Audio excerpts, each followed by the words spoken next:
Hello friends, मेरा नाम है CSIP मिथुन जायसवाल। बेटा जी, हम कर रहे हैं इकोनॉमिक्स के अंदर इकोनॉमिक्स वगैरह का पूरा धमाकेदार रिवीजन, जिसके अंदर आपको accounts, statistics, economics, BST, OCM सभी का मस्त रिवीजन मिल रहा होगा। तो बेटा जी, शुरू करते हैं हम हमारा आज का ये वीडियो, जो रहने वाला है OCM के अंदर पेपर नंबर 3 के अंदर। पेपर नंबर OCM का paper number 3 section number E।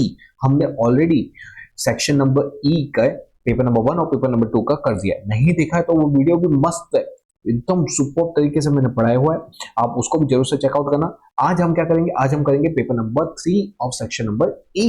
तो विदाउट वेस्टिंग चलते हैं हमारे यूट्यूब चैनल के ऊपर। बेटा जी, इससे पहले मैं अपना लेक्चर शुरू करूं, मैं खाली आपको एक चीज बताऊंगा।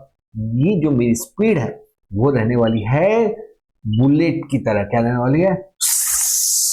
बुलेट की तरह। आपको आपको मेरी फ्रीक्वेंसी से मैच करना होगा, पूरा फोकस अपने मोबाइल स्क्रीन के ऊपर, टैबलेट के ऊपर, कंप्यूटर ऊपर, जिसके ऊपर आप देख रहे हो। ठीक है, हो सके ध्यान आपका 100% अटेंटिव हो, इसलिए आप ईयरफोन पहन सकते हो। चलो तो शुरू करते हैं आज का ये लेक्चर। तो paper number 3 section number E। Mention different levels of management and bottom level of management के क्या क्या फंक्शन होते हैं। बेटा जी, 3 प्रकार के लेवल मैनेजमेंट होते हैं: top level management, middle level management and bottom level management. Top level का मतलब क्या होता है? जो सुप्रीम अथॉरिटी होती है ऑफ द मैनेजमेंट, उसी को बोला जाता है top level management. Middle level management क्या होता है? वो होता है mediate between the top level and bottom level. This level include departmental officer, divisional officer, expert. तो ये इसमें क्या होगा, अलग अलग डिपार्टमेंट होंगे, अलग अलग डिवीजन होंगे, और हर एक डिवीजन के ऊपर एक एक्सपर्ट बैठा होगा। प्रोडक्शन टीम का एक्सपर्ट, फाइनेंस का एक्सपर्ट, अकाउंट्स का एक्सपर्ट, टैक्सेशन का एक्सपर्ट। जितने डिवीजन होंगे उतनों के ऊपर वो एक एक्सपर्ट होगा। और फिर उनके नीचे होते हैं लोग जो काम को इंप्लीमेंट करते हैं। Implementation of decision and policy decided by the top level management is done by this level. जो भी टॉप लेवल मैनेजमेंट ने गोल डिसाइड किया है, विजन तैयार किया है, मिशन तैयार किया है, जो कन्वे करती है मिडल लेवल को, और मिडल लेवल इंप्लीमेंट करवाती है बॉटम लेवल से। समझ गया? तो इसमें कौन आता है? Supervisor, jobber, foreman are included at this level. तो बेटा जी, अब देखते हैं ये जो बॉटम लेवल है, इसके कौन कौन से काम है। इसके काम होते हैं सुपरवाइज करना the activity of the worker की जो एक्टिविटी है उसको सुपरवाइज करना। Put the effort to raise the discipline in झील। यहाँ पे एफर्ट देना कि उनका डिसिप्लिन मेंटेन हो सके, उनका झील, उनका काम के प्रति प्रोत्साहित एंथुसियाज्म मेंटेन हो सके। ठीक है, ये हम बॉटम लेवल मैनेजमेंट करते हैं। हम प्लान करते हैं रूटीन वर्क का कि भाई कैसे कैसे रूटीन वर्क किया जाएगा। हम ये बॉटम लेवल मैनेजमेंट के अंदर ये देखते हैं कि perform the work related activity, मतलब हम यहाँ पे कौन कौन से फंक्शन करते हैं। ऐसे फंक्शन करते हैं जिससे हमारा काम हो सके, जब काम कंप्लीट हो सके, हमारा जो ऑब्जेक्ट है वो कंप्लीट हो सके। To get order, instruction and program from the departmental officer. ये क्या करता है? बॉटम लेवल ऑर्डर लेता है, इंस्ट्रक्शन लेता है, प्रोग्राम्स लेता है किससे? From the departmental officer. ये क्या करता है? परफॉर्म करता है फंक्शन लाइक मशीनरी लेआउट कैसा रहेगा, रिपेयरिंग क्या होगा, मेंटेनेंस क्या होगा। ये सारे फंक्शन कौन करता है? Bottom level management. Bottom level management और क्या करता है? To provide equipment and raw material to the worker. Bottom level management equipment and raw material देता है वर्कर को। To solve the problem of workers. Bottom level management के अंदर हम प्रॉब्लम्स, वर्कर्स से रिलेटेड प्रॉब्लम को सॉल्व करते हैं। To implement the decision and policy decided by the top level. ये तो हमने पहले ही देखा था, जो भी पॉलिसी, जो भी डिसीजन लिया है टॉप लेवल मैनेजमेंट ने, उसको इम्प्लीमेंट करना। ठीक है, to forward reports, instruction, complaints of a worker to the top level management. ठीक है, तो यहाँ पे रिपोर्ट्स वगैरह भेजना किसको? टॉप लेवल मैनेजमेंट को। वापस वापस वापस वापस वापस फटाफट। तो क्या कौन कौन से फंक्शन है? पहला है हमारे ये जो बॉटम लेवल मैनेजमेंट होगा वो क्या करेगा? सुपरवाइज करेगा एक्टिविटी ऑफ अ वर्कर। उनके अंदर डिसिप्लिन, झील पैदा करेंगे। उनके अंदर हम रूटीन वर्क कैसे कंप्लीट करना है उसको प्लान करते हैं। यहाँ पर परफॉर्म की जाती है रेगुलर एक्टिविटी, यहाँ पर ऑर्डर्स लिए जाते हैं, इंस्ट्रक्शन ली जाती है, प्रोग्राम्स बनाए जाते हैं, जो किससे मिलते हैं हमको? डिपार्टमेंटल ऑफिसर से मिलते हैं, जो डिवीजन हेड से मिलते हैं, डिपार्टमेंट हेड से मिलते हैं। To perform the function like हम मशीनरी लेआउट, रिपेयरिंग, मेंटेनेंस जैसे फंक्शन यहाँ पे परफॉर्म करते हैं। यहाँ पे हम प्रोवाइड करते हैं इक्विपमेंट एंड रॉ मटेरियल किसको? वर्कर को। यहाँ पे हम सॉल्व करते हैं प्रॉब्लम किसकी? वर्कर की। यहाँ पे हम इंप्लीमेंट करते हैं डिसीजंस एंड पॉलिसी किसके द्वारा दिए जाते हैं? जो टॉप लेवल के द्वारा। यहाँ पे हम फॉरवर्ड करते हैं यहाँ पे इंस्ट्रक्शन लेना और उनको रिपोर्ट फॉरवर्ड फॉरवर्ड करना, उनको रिपोर्ट में फॉरवर्ड करना, ठीक है। तो रिपोर्ट को फॉरवर्ड की जाती है, इंस्ट्रक्शन फॉरवर्ड की जाती है, कंप्लेंट फॉरवर्ड की जाती है of a worker to the top level management.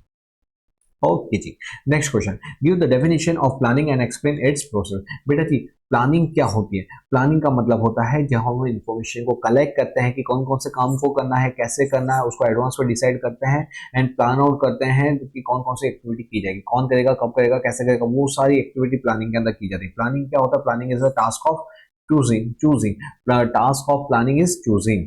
Okay, तो अब इसके प्रोसेस क्या होते हैं? बेटा जी, ये प्रोसेस है, आपको इसी सीक्वेंस में मिलनी लिखनी है, इसको आगे पीछे नहीं करना क्योंकि ये प्रोसेस है। प्लानिंग कैसे करेंगे? पहले हम डिटरमाइन करेंगे ऑब्जेक्टिव। ऑब्जेक्टिव मतलब क्या कि हमारा ऑब्जेक्टिव क्लियर करेंगे, हमारा रियलिस्टिक होना चाहिए और अचीवेबल होना चाहिए। एक बार आपने ऑब्जेक्टिव डिसाइड कर दिया, फिर हम क्या करेंगे? क्लेरिफाइंग प्रीमाइसिस, मतलब कि जो हमने प्लानिंग डिसाइड किया उसका बेस क्या है वो क्लियर करेंगे। आइडेंटिफाई द अजम्पशन, कौन कौन से लेंगे, फोरकास्ट कौन कौन से, वो सारे इंटरनल एक्सटर्नल फैक्टर्स उसको सबको क्लियर करेंगे ताकि प्रॉब्लम ना हो। फिर हम करेंगे collection and analysis of information. हम फिर इंफॉर्मेशन को गैदर करेंगे, एनालिसिस करेंगे फॉर फ्यूचर डिसीजन लेने के लिए। हमने क्या किया? पहला ऑब्जेक्टिव डिसाइड किया, प्लानिंग प्रीमाइसिस को डिसाइड किया, फिर हमने इंफॉर्मेशन कलेक्ट की, उसके ऊपर से हम अलग अलग अलग अलग अलग अलग अल्टरनेटिव सिलेक्ट करेंगे और उस अल्टरनेटिव में से जो हमारे लिए बेस्ट अल्टरनेटिव होगा, क्या बेस्ट, उसको हम सिलेक्ट करेंगे। तो यहाँ पे हम क्या करते हैं? बेस्ट कोर्स ऑफ एक्शन को हम सिलेक्ट करते हैं। Evaluation of alternative, selection of best alternative. तो अल्टरनेटिव में तीन, पहला preparation of alternative, alternative prepare करो, उसको इवैल्यूएट करो, उसको चेक करो, उसमें से बेस्ट को सिलेक्ट करो। Formulation and evaluation of subsidy plan, उसके अलावा ये है जो हमारे मेन प्लान होते हैं, उसके अलावा जो छोटे छोटे प्लान है, जो सब्सिडी प्लान है उसका भी बनाना, उसको भी इवैल्यूएशन करना, उसको सिलेक्ट करना। इवैल्यूएशन और फिर उसमें से evaluation of plan, review and assess a overall plan at every stage of effectiveness. और लास्ट में हर एक जगह पे, ऐसा नहीं कि प्लान बना दिया खत्म हो गया, हर एक स्टेज पे आपको प्लान को क्या करना पड़ेगा? इवैल्यूएट करना पड़ेगा कि वो सही है कि गलत है। ठीक है जी, वापस है आपका क्या है? Process of planning. पहले आपने क्या किया? डिसाइड किया ऑब्जेक्टिव, उसके बाद क्या किया? प्रीमाइस क्लियर किया कि जो भी आपके प्रीमाइस है, जो भी आपका बेस है वो सही कि नहीं। आपने इंफॉर्मेशन कलेक्ट करना शुरू किया, उसके बाद क्या किया? अल्टरनेटिव सोचे, अल्टरनेटिव को क्या किया? इवेल्यूएट किया, इवेल्यूएशन करने के बाद उसमें से बेस्ट को सिलेक्ट किया, उसके बाद आपने क्या बनाया? सब्सिडीज प्लान भी बनाए और उसको इवेल्यूएट किया, उसमें से बेस्ट प्लान को सिलेक्ट किया और आपका जो ओवरऑल प्लान है और सब्सिडी प्लान है उसको टाइम टाइम पे क्या किया? इवेल्यूएशन करता रहना। तो यही होता है हमारा क्या? Process of planning. क्या? Process of planning. ठीक है जी, नेक्स्ट, इंपॉर्टेंस ऑफ ट्रेनिंग। बेटा जी, ट्रेनिंग क्या होता है? ट्रेनिंग दी जाती है हमारे एम्प्लॉय को, ठीक है। ये ट्रेनिंग का मतलब होता है imparting theoretical and practical knowledge, जिससे क्या हो सके? जिससे कि उनकी प्रोफिशिएंसी इन अ वर्क बढ़ सके, जिससे कि हमारा गोल अचीव हो सके। ट्रेनिंग के अंदर हम उनको नॉलेज देते हैं, up to date information provide करते हैं, नई स्किल्स सिखाते हैं, नई टेक्नोलॉजीज बताते हैं, उनकी इफिशियंसी, जिससे क्या होता है? उनकी इफिशियंसी बढ़ती है, स्किल बढ़ता है, एटीट्यूड बढ़ता है, technical skills of employ increase होती है। ठीक है, ट्रेनिंग एक बार ये और खत्म हुए नहीं, ये कंटिन्यूस प्रोसेस होती है। जब भी मार्केट के अंदर नई चीजें आती हैं, नई टेक्नोलॉजी आती है, उनकी ट्रेनिंग दी जाती है। Training program will lead to increase knowledge, ability, proficiency, ये हमने ऊपर देख लिया था। ठीक है, अब इसके इंपॉर्टेंस, अब जो मैंने ये बताया ना, वही वही तो लिखा हुआ है नीचे। यहाँ पे मॉडर्न इंफॉर्मेशन से उनको अपडेट करवाना, update technologies and researches to the employ. उनके बारे में भी आपको ट्रेनिंग इसलिए भी दी जाती है ताकि कोई इंसिडेंट्स नहीं हो, कोई खराब इंसिडेंट्स किसी के साथ ना हो। तो to reduce accident and to improve morale, उसके लिए हम क्या देते हैं? उसके लिए भी हम उनको ट्रेनिंग देते हैं। क्या देते हैं? हम उनको ट्रेनिंग देते हैं। इंक्रीज इन सेटिस्फेक्शन, हम ज्यादा, अब जब ज्यादा ट्रेनिंग देते हैं तो क्या होता है? ज्यादा इफिशिएंटली काम करते हैं, ज्यादा अच्छे से काम करते हैं, वेस्टेज कम होता है, जिससे इनका परफॉर्मेंस बहुत अच्छा दिखता है। तो उनको भी इंटरनल सेटिस्फेक्शन मिलता है। Proper training increase enthusiasm and satisfaction. Reduction in labour turnover, बेटा जी जब एम्प्लॉय अच्छे से काम करेगा, वेस्टेज कम होगा, तो उसको काम में भी मजा आएगा और वो दूसरी जगह जाने का भी नहीं सोचेगा कि मैं दूसरी जगह शिफ्ट करूँ। जब मेरे को यहाँ पे अच्छी ट्रेनिंग मिल रही है, अच्छा कल्चर मिल रहा है, अच्छा वर्क एनवायरनमेंट है, तो यहाँ पे मेरे को अच्छी सैलरी मिल रही है, तो फिर मैं दूसरी जगह क्यों जाऊँ? तो वो क्या होगा? लेबर टर्नओवर रेट क्या हो जाएगा? हमारा रिडक्शन हो जाएगा। नेक्स्ट, बेटा जी अगर ऑर्गेनाइजेशन को क्या फायदा होगा? अगर एम्प्लॉय अच्छे से काम करा, वेस्टेज कम करा, एफिशिएंटली काम करा, तो ऑर्गेनाइजेशन का भी प्रॉफिट बढ़ेगा। ठीक है, और मैंने आपको बताया था कि वेस्टेज कम होगा तो क्या होगा? एक्सपेंस भी हमारा कम होगा। एक्सपेंस कम तो प्रॉफिट बढ़ेगा। फिर यहाँ पे ओवरऑल क्या होगा, ओवरऑल हम बोलेंगे कि growth and development of employ हो रहा है। क्या हो रहा है, growth and development of employ. हाँ, एम्प्लॉय की स्किल बढ़ रही है, नॉलेज बढ़ रहा है, उसके काम करने का तरीका बढ़ रहा है, नई टेक्नोलॉजी को अडॉप्ट कर रहा है, तो उससे उसका भी ग्रोथ होगा, उसका भी डेवलपमेंट होगा। Enhance skill, knowledge, personal development of employ. Other benefit क्या होगा, अदर यहाँ पे उसकी इंप्रूव क्वालिटी, उसकी कंपनी की प्रेस्टीज बढ़ती है, कॉपरेशन बढ़ता है एम्प्लॉय के बीच में, एंड उनकी लॉयल्टी भी बढ़ती है। तो ये बेनिफिट होते हैं किसके, ये बेनिफिट होते हैं हमारे ट्रेनिंग के। किसके बेनिफिट होते हैं, ट्रेनिंग के। वापस एक बार बोल दिया, क्या होगा, जो भी ट्रेनिंग के क्या फायदा होता है, वो जो भी नई टेक्नोलॉजी होती है उससे वो अपडेट हो जाते हैं, वो ज्यादा सेफ अब काम कर पाते हैं, जिससे एक्सीडेंटल जो एक्सीडेंट्स होते हैं, जो एक्सीडेंट्स होते हैं उसको हम रिड्यूस कर पाते हैं। यहाँ पे जब काम अच्छे से होता है तो उनका सेटिस्फेक्शन लेवल बढ़ता है। अगर सेटिस्फेक्शन लेवल बढ़ेगा तो एम्प्लॉय टर्नओवर रेट क्या हो जाएगा, कम हो जाएगा, वो जॉब छोड़ के जाएंगे नहीं। और जब वो जॉब छोड़ के नहीं जाएंगे तो वो अच्छे से काम कर पाएंगे और इफिशिएंट काम कर पाएंगे, जिससे वेस्टेज कम होगा और कंपनी की वैल्यू बढ़ेगी। मतलब ऑटोमेटिक कंपनी का प्रॉफिट बढ़ेगा, कंपनी का प्रॉफिट भी बढ़ेगा और कंपनी का खर्चा भी क्या हो जाएगा, कंपनी का खर्चा कम, प्रॉफिट ज्यादा होगा।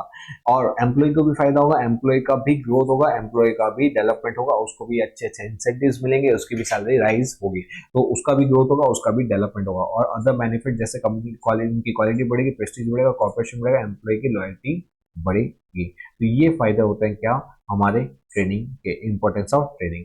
नेक्स्ट क्वेश्चन पे आते हैं। नेक्स्ट क्वेश्चन क्या है, define the leadership and explain it's characteristic. बेटा जी लीडरशिप क्या होता है, बेटा लीडरशिप मतलब कोई एक लीडर जो पूरी टीम को लीड करके चलता है। Leadership is an art, skill, quality which influence the people. Leader मतलब जैसे कि हमारे प्राइम मिनिस्टर, ठीक है, तो वो क्या हुआ, इस देश को लीड करे, तो वो क्या होगा, लीडर। वैसे ही ऑर्गेनाइजेशन के अंदर भी क्या होता है, लीडर होते हैं जो पूरे ऑर्गेनाइजेशन को लीड करते हैं, जो उन लोगों को इन्फ्लुएंस करते हैं, जो लोगों के अंदर creating desire in other to work willingly, जो दूसरों के अंदर डिजायर पैदा करते हैं अच्छे से काम करने के लिए। जैसे मैं अभी आपको लीड कर रहा हूँ कि भाई आप भी क्या करो, आप भी अपनी एग्जाम के लिए मस्त तैयारी करो, अपना अपने पेरेंट्स का नाम ऊंचा करो, ऐसी तैयारी करो, लोग बोले कि वाह इनका बच्चा क्या मस्त पढ़ाई किया है, क्या मस्त नंबर लेके आया।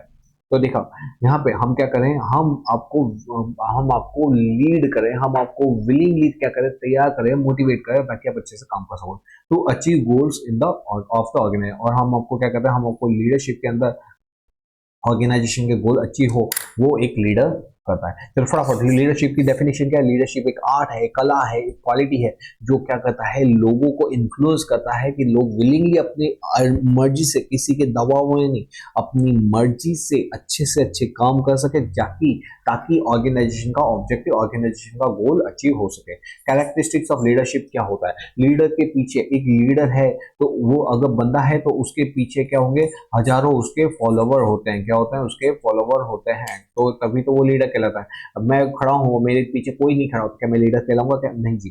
तो यहाँ पे उसके क्या होते हैं, फॉलोवर्स होते हैं। Leadership require the process of follower. Leadership एक कंटिन्यूस प्रोसेस होती है, मोटिवेशन, गाइडेंस, आपको उसको सपोर्ट वो कंटिन्यूस देना पड़ता है। लीडरशिप के अंदर एक्सेप्टेंस होना चाहिए, जो भी लीडर बोल रहा है सामने वाला एक्सेप्ट करना चाहिए। अगर लीडर बोल रहा है लेकिन सामने वाला एक्सेप्ट नहीं कर रहा तो वो काय का लीडर है, ठीक है। फिर इफेक्टिव रिलेशनशिप, एक लीडर और फॉलोअर के बीच में क्या होना चाहिए, फॉर्मल एंड इनफॉर्मल रिलेशन होना चाहिए, बहुत गहरा रिलेशन होना चाहिए। लीडरशिप, लीडर क्या होना चाहिए, आइडियल पर्सनालिटी होनी चाहिए, एक आइडियल पर्सन जिसको देख के लोग बोले कि वाह क्या पर्सनालिटी। अब मेरे को इसको लीडर बनाना है, जो तुमने बोला वो मैं, हम आंख बंद करके तुमने बोलिया मतलब फाइनल, अब हमको आगे नहीं सोचेंगे, तुम जैसा बोलोगे वैसा हम करेंगे। तुम बोलोगे कि 10 घंटे काम करना, 10 घंटे काम करना, तुम बोलोगे 11 घंटे काम करना, 11 घंटे काम करेंगे। तो इफेक्टिव लीडरशिप ही ये पर्सनैलिटी होती है। वो क्या करता है, वो हमेशा लोगों को मोटिवेट करता है टू अचीव गोल। ये क्या वो बनाता है, हार्मनी बनाता है कि ऑर्गेनाइजेशन का ऑब्जेक्टिव भी फुलफिल हो, तो ऑर्गेनाइजेशन का एम्प्लॉय का पर्सनल ऑब्जेक्टिव भी फुलफिल हो। It's a situational effect. Leadership success depend on the circumstances to circumstances, ठीक है जी। तो यहाँ पे ये क्या थे, इसके कैरेक्टरिस्टिक्स थे। वापस से फटाफट बोलिए। और लीडर के क्या होते हैं, फॉलोअर्स होते हैं, ये कंटिन्यूस प्रोसेस होती है जहाँ पे लोग उसकी कहीं भी बातों को एक्सेप्ट करते हैं, इफेक्टिव रिलेशनशिप डेवलप करते हैं। लीडरशिप में फॉलोअर के साथ जो फॉर्मल इनफॉर्मल दोनों होते हैं। यहाँ पे वो एक आइडल पर्सनैलिटी होती है जिसमें लोगों को मोटिवेट किया जाता है, जो लोगों के बीच में हार्मनी रखी जाती है, ताकि ऑर्गेनाइजेशन का गोल भी अचीव हो, एम्प्लॉय का पर्सनल गोल भी अचीव हो। और ये क्या है, सिचुएशनल इफेक्ट होता है, ठीक है। Next, define direction and explain it's character. Direction क्या होता है? गाइड। डायरेक्शन का मतलब होता है डायरेक्शन देना।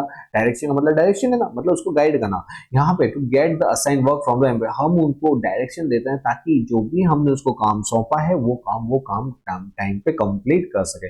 डायरेक्शन का मतलब टू ऑर्डर देना, गाइड करना सबॉर्डिनेट को, तो उसको काम के बारे में अवेयर करना, उसको सुपरवाइज करना, उसका एंथुसियाज्म बढ़ाना, जिससे कि हमारा प्री डिटरमाइंड ऑब्जेक्टिव और कंप्लीट हो सके। वाह सर वाह, क्या बात है।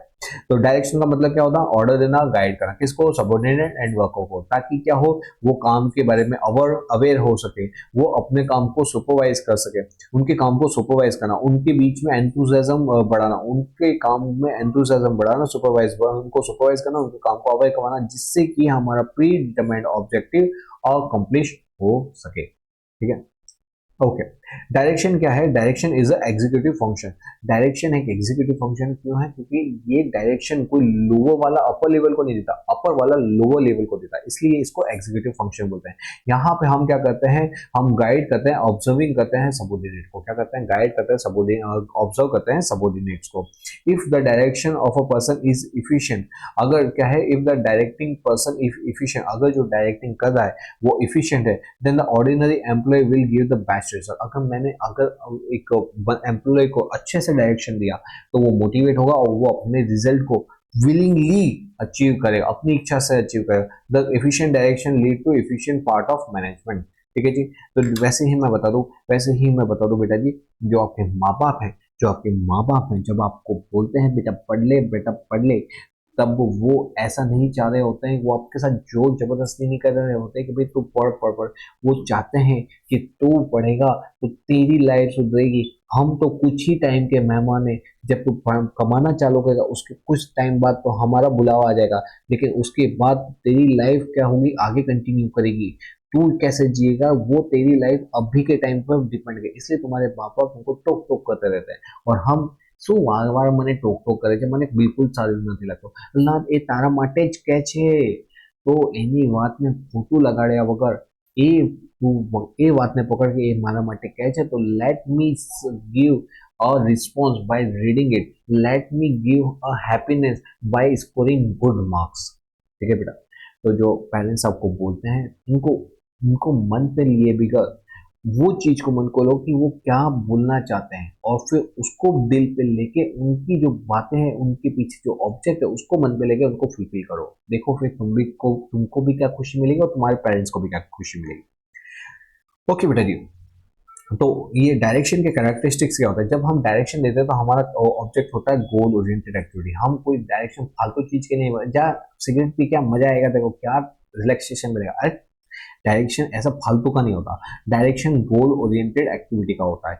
ये होता है डायरेक्शन जिसके अंदर ऑब्जेक्टिव अचीव किया जाता है। डायरेक्शन जो दिया जाता है ना, वो हर एक function of every level of manager, हर एक लेवल के ऊपर डायरेक्शन दिया जाता है। ऐसा नहीं कि टॉप लेवल मैनेजर, हर एक फंक्शन ऑफ लेवल, हर एक लेवल ऑफ मैनेजमेंट के अंदर डायरेक्शन होता है। ये कंटिन्यूअस प्रोसेस होती है। यहाँ पे हम क्या करते हैं, ऑब्जर्व करते हैं कि भाई काम ढंग से हो रहा है नहीं हो रहा। डायरेक्शन एक वाइडर स्कोप है, क्यों? क्योंकि इसके अंदर गाइडिंग भी करें, एक्सप्लेनिंग भी करें, इम्प्लीमेंटिंग भी कर रहे हैं, इसलिए इसका स्कोप क्या है, वाइड है। ये यहाँ पे प्रॉपर कम्युनिकेशन होगा तो क्या होगा, तो ही सामने वाले को हमारी बातें समझ आएगी।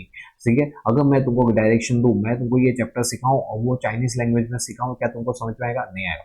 तो डायरेक्शन क्या होगा, डायरेक्शन जब भी प्रॉपर होगा जब कम्युनिकेशन प्रॉपर होगा।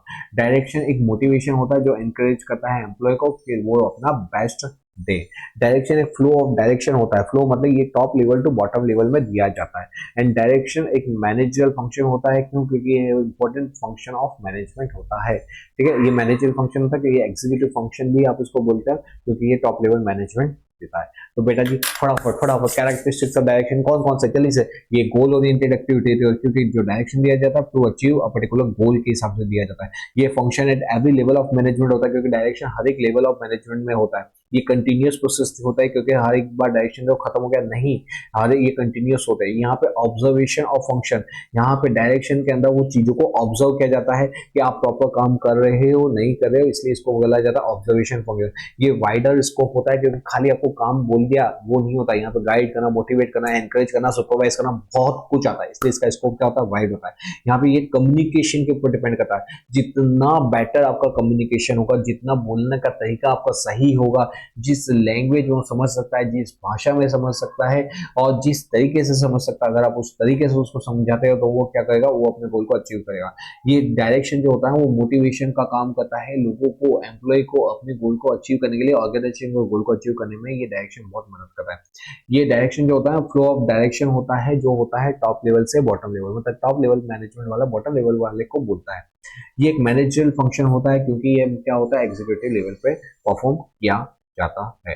ओके जी, तो ये क्या बेटा जी, ये हमने के कैरेक्टरिस्टिक्स ऑफ डायरेक्शन। नेक्स्ट आते हैं हमारे क्वेश्चन नंबर 6 के ऊपर।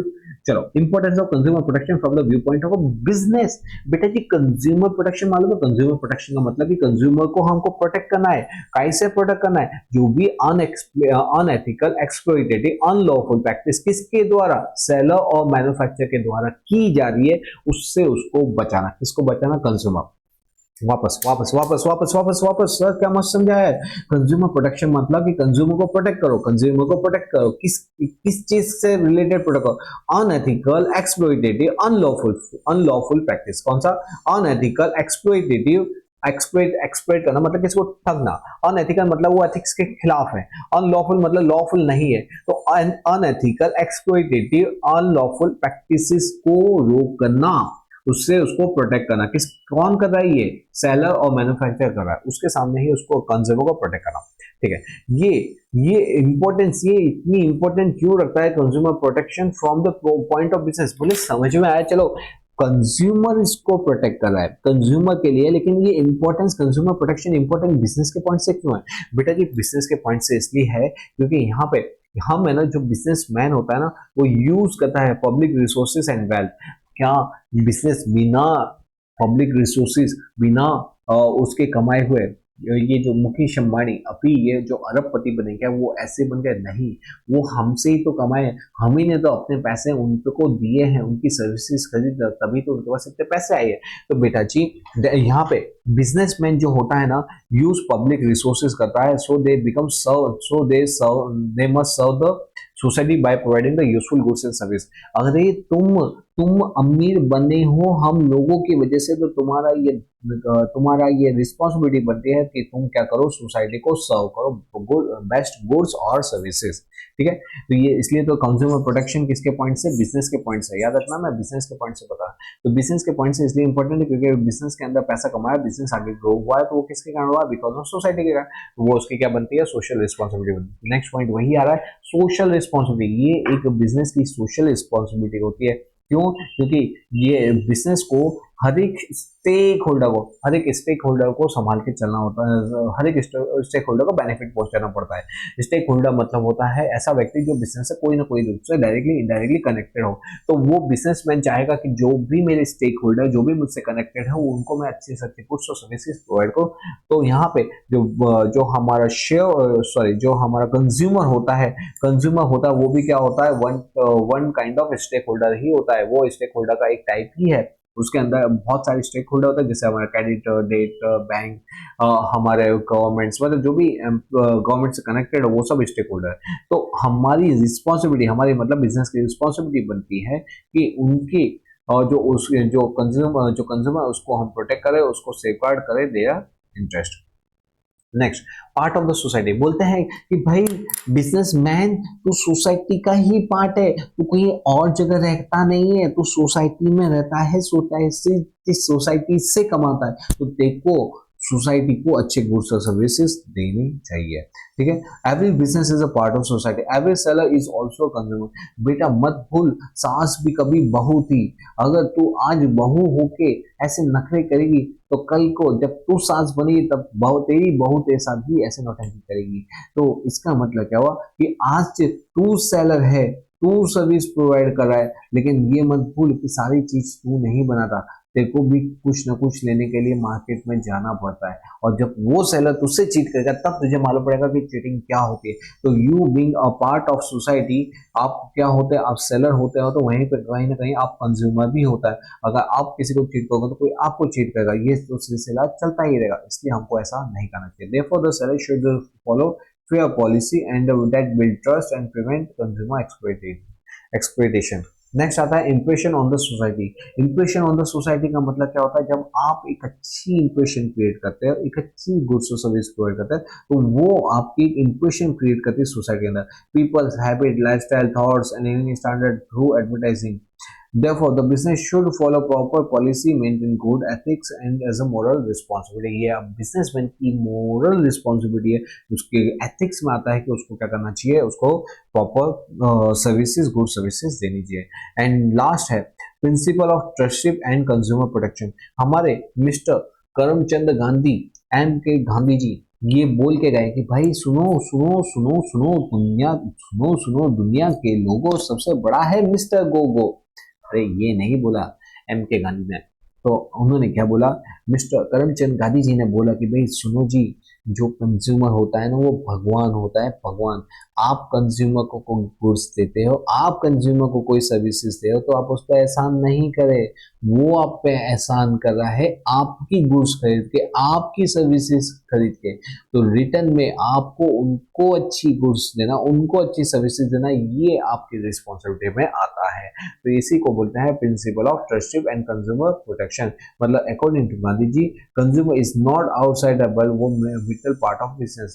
The consumer is not favor, rather the consumer give business an opportunity to serve and go। मतलब कंज्यूमर आपको अपॉर्चुनिटी दे रहा है, क्या करो, कंज्यूमर आपको अपॉर्चुनिटी दे रहा है कि आप उनको अच्छे से सर्व करो। ठीक है जी। तो कंज्यूमर प्रोटेक्शन के अंदर from the business point of view से क्या क्या फायदे हैं कि हम पब्लिक रिसोर्सेज, पब्लिक वेल्थ कमाते हैं, किससे, पब्लिक से ही। तो हमको कंज्यूमर को, तो ये कंज्यूमर पार्ट ऑफ सोसाइटी है, तो उसको गुड्स और सर्विस अच्छे देना, ये हमारा बीइंग अ बिजनेस, ये हमारा अधिक ये हमारी रिस्पॉन्सिबिलिटी है, इसलिए इसको बोला गया सोशल रिस्पॉन्सिबिलिटी। जैसे एक बिजनेसमैन की रिस्पॉन्सिबिलिटी होती है, काहे की बिजनेसमैन की रिस्पॉन्सिबिलिटी होती है कि सारे स्टेक होल्डर को, सारे स्टेक होल्डर के साथ अच्छे से व्यवहार करना, सभी स्टेक होल्डर को, जैसे शेयर होल्डर, कैडिटर, डेटा, ये सभी शेयर होल्डर को टाइम टू टाइम पेमेंट करना, उनको अच्छी गुड्स और सर्विस देना, ये एक बिजनेसमैन का रिस्पॉन्सिबिलिटी है। तो यहाँ पे जो कैडिटर वो भी क्या है, जो कंज्यूमर वो भी क्या है, उसका स्टेक होल्डर, उसको अच्छी सर्विस मिले। Then part of the society होता है कि तुम सोसाइटी के बीच में रहते हो, तुम अगर सेलर हो तो कहीं ना कहीं तुम भी क्या हो, तुम भी परचेजर हो, तो ये तुम्हारी जवाबदारी है बल्कि अच्छे गुड्स और सर्विस कंज्यूमर को देना। इंप्रेशन ऑन द सोसाइटी, जब आप अच्छी गुड्स और सर्विसेज देते हो तो that create a good impression on the society. एक क्या होता है, बिल्ड अ ट्रस्ट होता है, कंज्यूमर को क्या लगता है कि आप उसके साथ एक्सप्लॉइटेशन नहीं होगा। तो एक पार्ट ऑफ द यहाँ पे इंप्रेशन, गुड इंप्रेशन क्रिएट करता है। ठीक है जी। Consumer protection is good for a business. बेटा जी, जब आप कंज्यूमर को प्रोटेक्ट करते हैं तो बिजनेस की एक अलग ही प्रेस्टीज बनती है, ताकि लोग आपको क्या करते हैं, रिपीट ऑर्डर देते हैं, आपसे ही परचेस करते हैं, न्यू कस्टमर बिल्ड होता है, आपका बिजनेस ग्रो करता है। नेक्स्ट है प्रिंसिपल ऑफ ट्रस्टशिप। यहाँ पे क्या बोला एम के गांधी जी, उन्होंने बोला कि भाई मिस्टर मोहन चंद करमचंद गांधी, उन्होंने बोला कि भाई जो कंज्यूमर होता है वो आप पे एहसान नहीं करा, वो आप कंज्यूमर पे एहसान नहीं कर, उसको कोई गुड्स से क्या, वो आप पे एहसान कर रहा है कि उसने आपसे गुड्स करेगा ताकि आपको बिजनेस करने का मौका मिला, तभी आपको कमाने का मौका मिला, तो you should serve him better. ठीक है, तो ये था हमारा क्या, consumer protection from the view point of consumer. ठीक है, from the view point businessman. बेटा जी, मैंने अपनी तरफ से पूरा ट्राई किया आपको बड़ी ही इजी मैनर में और फटाफट कंप्लीट करा सकूं, ताकि आपका क्विक रिवीजन हो सके। वीडियो अच्छा लगा हो प्लीज प्लीज प्लीज अपने फ्रेंड के साथ जरूर से शेयर करना, और कमेंट में बताना कि कैसा चल रही है आपकी तैयारी। चलो मिलते हैं कुछ ऐसे ही इंटरेस्टिंग वीडियो के साथ नेक्स्ट टाइम। पढ़ते रहिए, आगे बढ़ते रहिए। बाय बाय बेटा।